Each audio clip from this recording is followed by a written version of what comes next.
Welcome to the News Hour. President Trump levied new shots against Ukrainian President Volodymyr Zelenskyy today. First, he told a radio interviewer that he didn't think it's very important that Zelenskyy attend meetings aimed at bringing the war to an end. Then President Trump stepped up his criticism while speaking to a group of governors gathered at the White House. I've had very good talks with Putin, and I've had not such good talks with Ukraine. They don't have any cards, but they play it tough. But we're not going to let this continue. This war is terrible.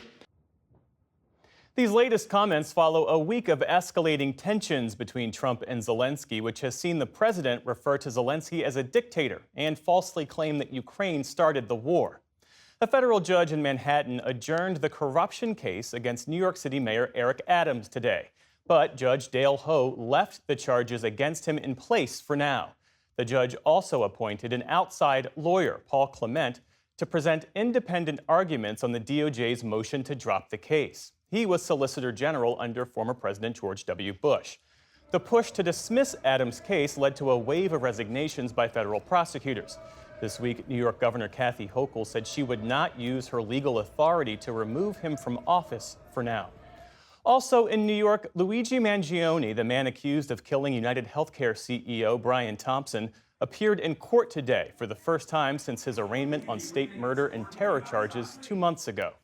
His attorney said there were search and seizure issues during Mangione's arrest. Outside the courthouse, she said a number of factors are complicating his right to a fair trial. He is being publicly treated as guilty and as having the presumption of guilt as opposed to the presumption of innocence, which is what he is entitled to. Mangione has pleaded not guilty to the charges. He faces a separate federal case that could carry the death penalty.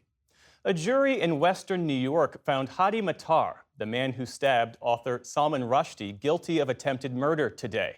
The 27-year-old from New Jersey gave no obvious reaction as he heard the verdict this afternoon. Jurors deliberated for less than 2 hours. In 2022, Matar ran onto a stage where Rushdie was speaking and stabbed him more than a dozen times, leaving him blind in one eye. The 77-year-old award-winning novelist served as the key witness in the trial. Matar faces up to 25 years in prison. Sentencing is set for April.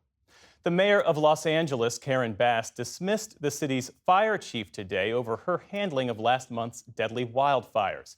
In a statement, Bass said she's removing Chief Kristen Crowley effective immediately, adding that 1,000 firefighters that could have been on duty on the morning of the fires broke out were instead sent home on Chief Crowley's watch.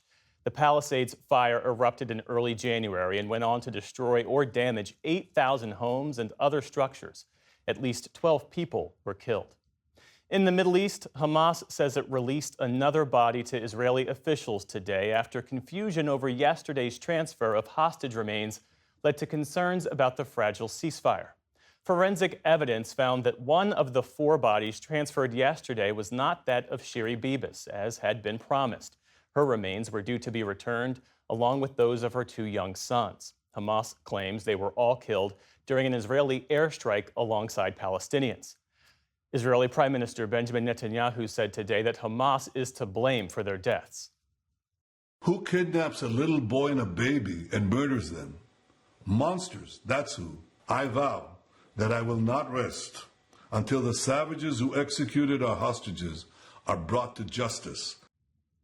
Meantime, both sides say the release of 6 living hostages ranging from 22 to 40 years old will proceed tomorrow as planned. They're expected to be exchanged for hundreds of Palestinian prisoners. Israel also said today that it's surging troops to the Israeli-occupied West Bank after 3 empty buses exploded near Tel Aviv yesterday in an apparent attempted terrorist attack. No injuries were reported. Doctors in Rome say Pope Francis is not out of danger, but that his medical condition is not life-threatening. That assessment came in their first in-person update since the 88-year-old pontiff was admitted to the hospital a week ago with bronchitis. The Pope's continued stay has raised questions about whether he would resign. Doctors say Pope Francis will remain hospitalized at least through next week. On Wall Street today, markets plunged to end the week amid worries over a slowing economy. The Dow Jones Industrial Average sank nearly 750 points for its worst fall of the year. The NASDAQ dropped more than 400 points. The S&P 500 also ended sharply lower on the day.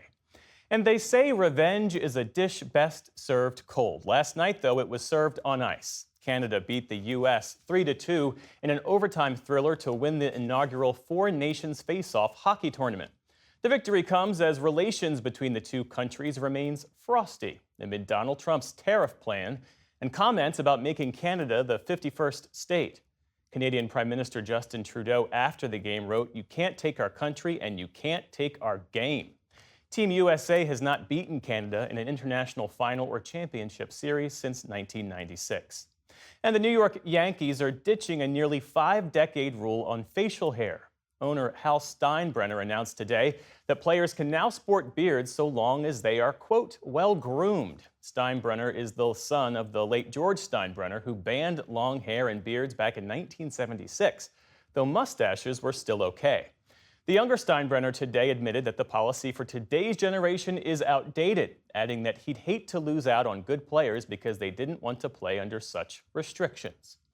Still to come on the NewsHour, a fired park ranger weighs in on the president's cuts to government services. David Brooks and Jonathan Capehart discuss the week's political headlines. And a D.C. exhibit showcases the history, struggles, and triumphs of black travel in the U.S. This is the PBS News Hour from the David M. Rubenstein Studio at WETA in Washington and in the West from the Walter Cronkite School of Journalism at Arizona State University.